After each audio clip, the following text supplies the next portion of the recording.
Good evening, everybody. It's about 5 p.m. on Tuesday, December 27th, 2022. The temperature is about 45 degrees. We have a very gentle breeze blowing from the south. We fed the cows 75 pounds of feed, and they came out here running for the new grass. There's not a lot of grass to speak of. It's not completely barren, but it's not very inspiring either, to put it mildly.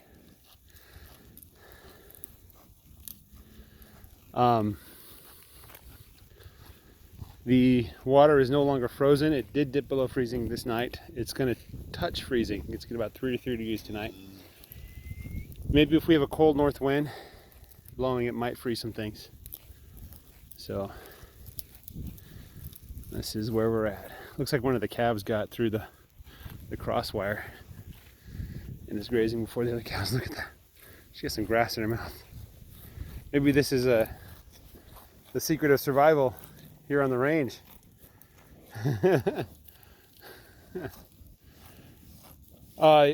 grass is kind of poor, but it's not as poor as some of the areas that I had like about a month ago.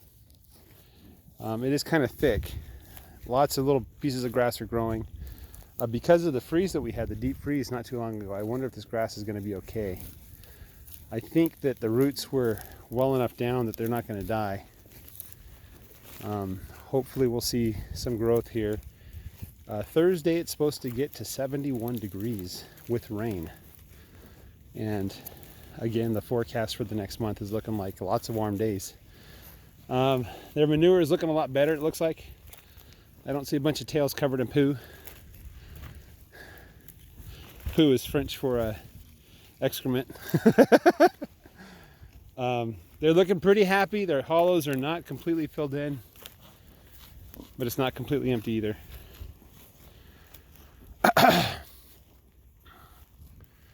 So this one has crusty cow pie on her tush. It's a sign that the manure was too runny when it came out, probably because they ate too much fresh grass all at once when I let them out to the entire pasture. So we need to balance that grass with roughage so that they can get manure that's not soupy. I don't want solid blocks either. I want a nice smooth cow patty, just not soupy. I don't know if you know what that means. I don't know if I know what that means either. So yeah, this part of the pasture looks pretty decent. It's not great. It's not terrible. On a scale of 1 to 5, I'd probably weight it, with 5 being like a thick lawn. This is probably a 4. I think we have more of the same coming up.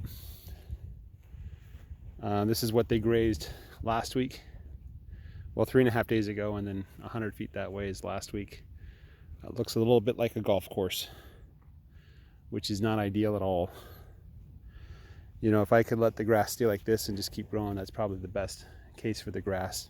I am trying to move the cows as slowly as possible, giving them 3 months before I go back to the beginning.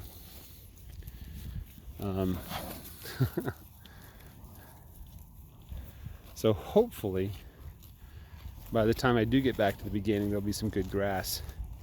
And the thing that I'm really hoping for is come March, when the weather warms up and the grass decides it's time to grow, it will take off like a rocket. And we'll see massive growth, rapid growth. At that point, my goal is to graze as quickly as possible. Just let them nibble the tops before I move them again. Maybe I'll give them twice as much area. I want to get them back to where they started once the seed head starts to form, the boot stage. That'll get the maximum growth out of the grass. So even the sheep are getting in on the grass action. The goal is to have tall grass.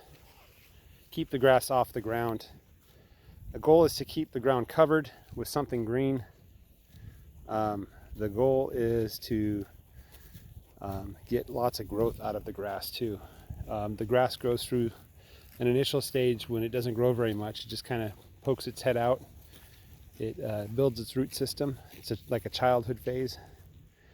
And then it hits kind of a teenage phase where it starts to rapidly grow. And once it reaches a certain height, it starts to put on a seed head. That's like its adult years when it stops growing. And it's just focused on making seed. And if you can target the teenage phase and knock it down, not so short that it's back in the youth age, the child age, but if you can knock it back to the young teenage age, it'll continue to grow rapidly. Now, whether or not that's the healthiest solution for the soil, I don't know. But that's what people do to maximize the yield from the grass. So, and another thought is that if I'm going to do grass-fed beef, I have to finish the cows on ryegrass. Really, ryegrass is when I see the gains. The summer grass is not that great for the cows in terms of nutrition. They're not going to put on a lot of weight with the summer grass. They're going to maintain their weight, hopefully maintain their condition. But the ryegrass that I get in the spring and in the fall is the money. That's where I get the growth. That's where I get the fat. And if I'm going to harvest my own calves, grass-fed, it has to be right when the spring grass is done growing, before the summer grass starts. So we're talking late May, early June, if not mid-May, depending on the year. Anyway, that's what I'm looking at. That is what I'm looking at. I'm thinking maybe doing 1 or 2 steer, keeping them back, and then just trying to bring them and harvest them at 2 years old. I might do something like that. I don't know if these calves are any good, actually, because of the amount of difficulty they've had with the drought and all. They weren't fed optimum feed. Like, this is my oldest calf here, and she's almost cow size. She's probably just a small cow because she's half longhorn, at least half longhorn. So she's probably not going to get much bigger than she is now. But I can't help but think maybe I was responsible for stunting her growth. That if we had better grass and better nutrition, that she'd be a lot bigger. That's something that I think about. But then again, a lot of my cows are just small. The longhorns are a lot smaller than the Angus. So I can't expect the longhorns to get very big. All right, guys, have a great day. Enjoy these the quiet days between Christmas and New Year's. Take care and bye-bye.